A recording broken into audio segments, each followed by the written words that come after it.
Episode 6 of Helluva Boss. What a trip.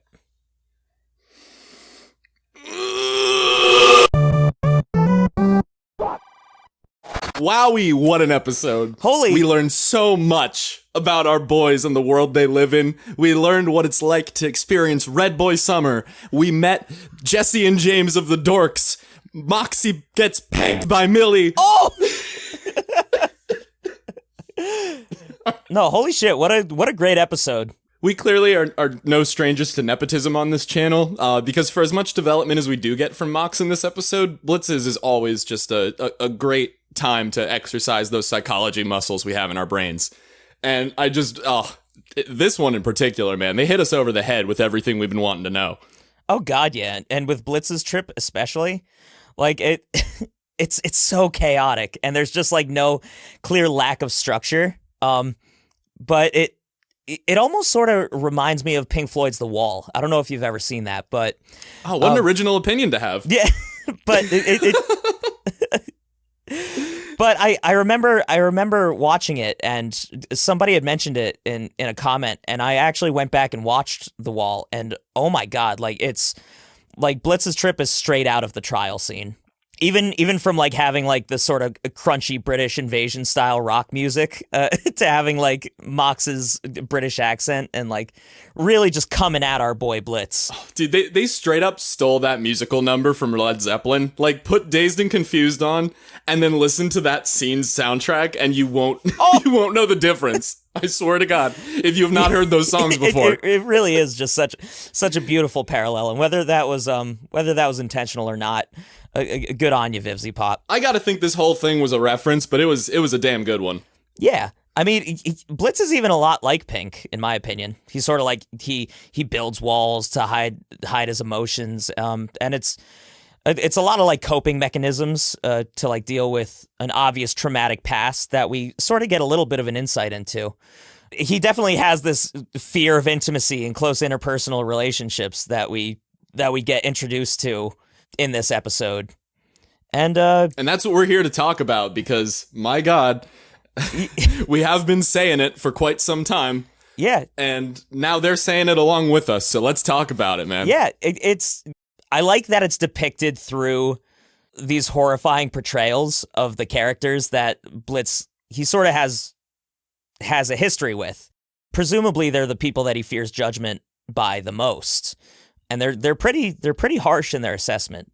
Right. It's absolutely just grounded insanity. Like it's all these outlandish, just goopy, eldritch, terrifying versions of people that he's met in his life, but they all have a distinct purpose and are distinctly saying something that you would think that they would say to him based on the way that they've interacted in real life. And it's just really cool because, like, first of all, you see Moxie, of course, and he's speaking in like an old English Shakespearean dialect. And I almost interpret this as like Blitz has no fucking clue what he's saying, and I almost see him as admitting that in at least some kind of sense, be it culturally or verbally, he has almost like an intellectual inferiority to Moxie because he knows that he's a big brain type of dude in spite of how beta he comes off. And it could also just be him seeing him as a pompous douchebag, which is equally as funny, but also equally as telling for the relationship that they've got. Yeah. I mean, you mentioned that he sort of has this inferiority complex when it comes to Mox, but he's very good at masking it in this very abusive sort of way, and it sort of almost comes off in a way of outsmarting him in sort of a comedic jerk sense. That it's almost like the only way that he can outsmart Moxie. Yeah, he's kind of playing ball in his court, and he has to bully the nerd because that he knows that deep down the nerd is really good at what he does. Yeah. Something that stood out to me was how this radio version of Mox, Alistair Moxie. Yeah, Alistair Mox. He says how he feels like he doesn't know what he's doing half the time, and that he has to depend on him and Millie.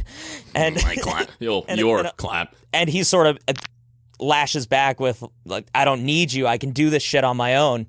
But can he? I mean, That's something that we are sort of introduced later in the trip. I mean, Moxie, like, intellectually, again, is just running circles around him, just in terms of being the prepared and rational one.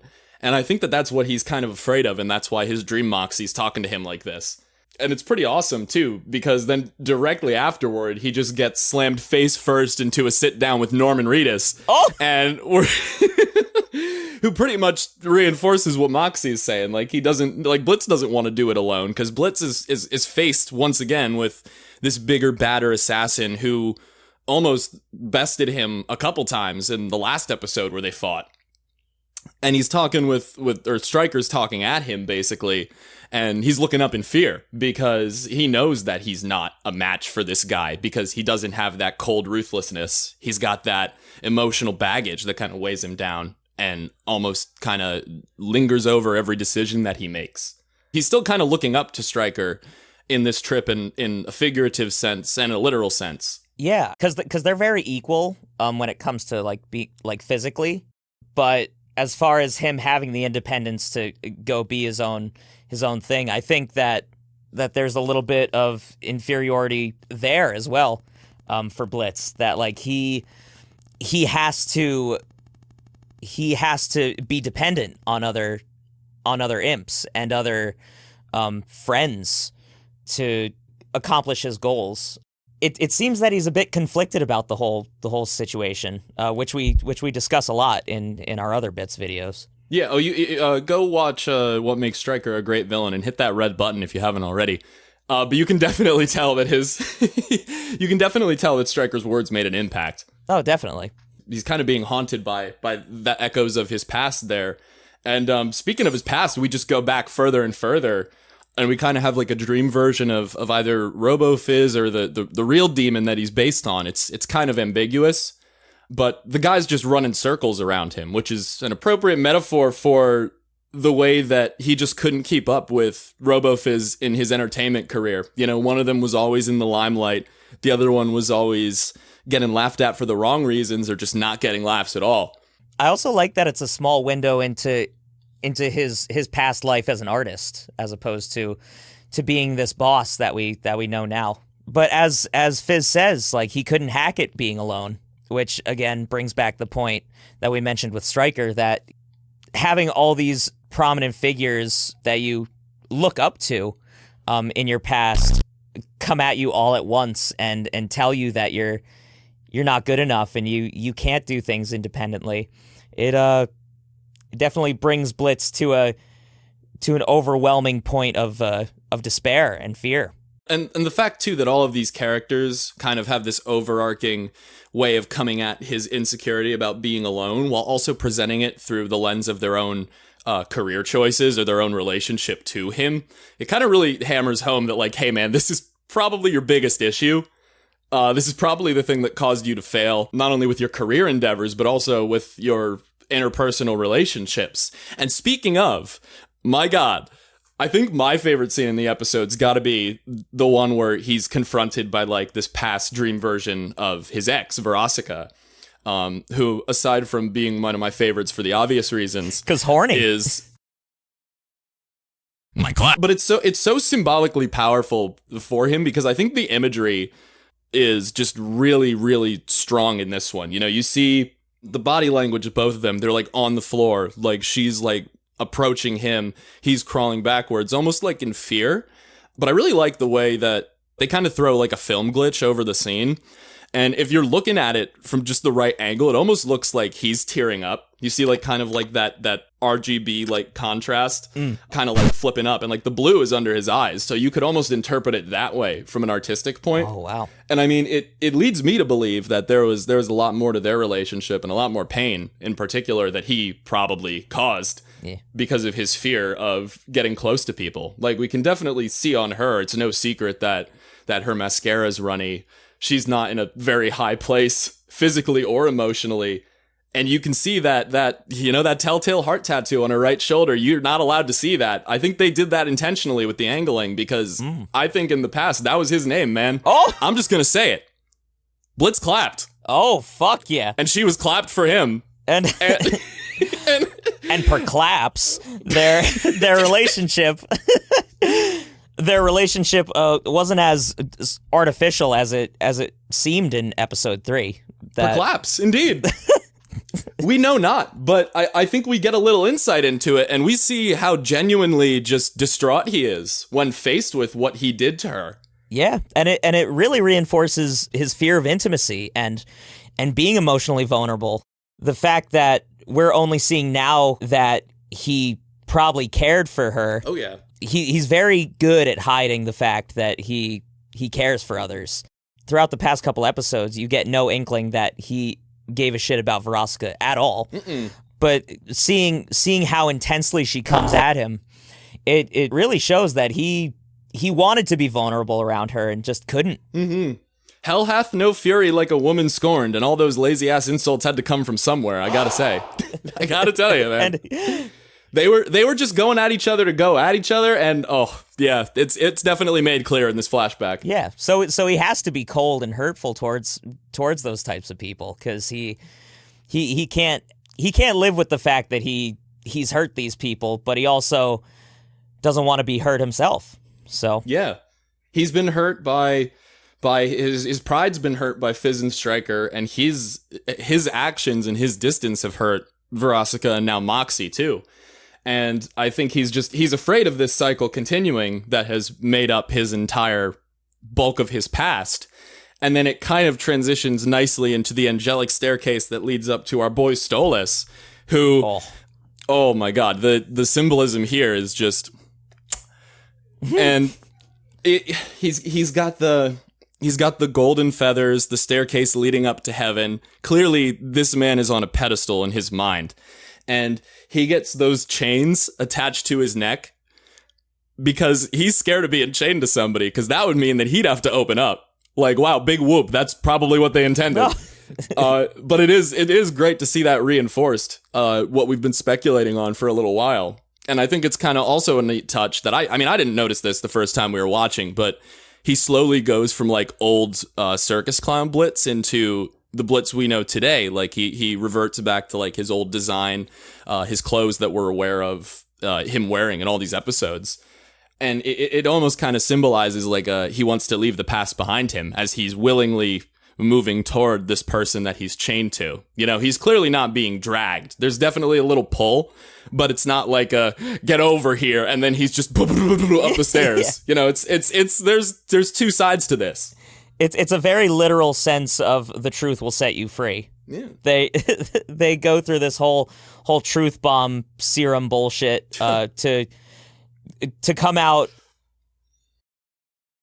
more freed and open upon the other side. So I think this was the only way it was going to happen too. I mean, they weren't going to naturally get to a point where Blitz was like, I'm going to have a sit down, tell you all my feelings, because he wasn't going to do that. No. They had to push him. No, communication is not something that I can imagine most hell demons and imps have a strong knack for. Healthy, constructive communication. No shot. Yeah, not one bit. Which brings us back to sort of as he's looking up at Stolos and he gets to the top and he's chained to this sexy bird man. Moxie is down at the bottom of these stairs and he's still berating Blitz on what the real issue is, and that he's afraid that one day that Mox and Millie and Luna and everybody he cares for now is going to have enough of him like these other characters have, or at least that he perceives these other characters of feeling towards him. And I think for Blitz always being a jerk to Moxie, I think he has a tremendous amount of love and respect for him, and his subconscious is clearly telling him that he's afraid to lose him. Oh yeah. He saves his ass several times at the beginning of the episode. Like he's putting him down and insulting him the whole time, but he almost takes like a bullet or like a net, I guess, for him. Yeah, yeah, which is the most characteristically appropriate move for Blitz, to do something that's caring and kind, but in a way that is so douchey and so rude and mean. But the actions speak for themselves. You know, he could call you whatever he wants, but at the end of the day, he put his ass on the line to get your ass off of it. Exactly. So I think then really, like, once he dons just the greatest drag of all time and really hits Blitz with that truth bomb, Blitz kind of has to actualize and be like, all right, I need to start being a little bit of a better person if I am to pursue my relationships with these men. And again, man, I think as we see later in the episode with, you know, Moxie's musical helping to resolve their differences, they have a heart-to-heart. Stolos swoops in and saves him. He's treated really well by these people, especially for the standards of somebody who's down in the underworld. I think it really writes home the point that these relationships are important to him. Yeah, whether he wants to admit it or not, he cares deeply for these people, and these people care deeply for him. As you said before, the actions speak louder than words. They do. Nobody knows how to communicate their feelings in an appropriate way, but at the end of the day, they're not leaving Blitz to be taken by the dorks. The fucking dorks. But what I really like about this whole segment is that there's no clear resolution to Blitz's trip.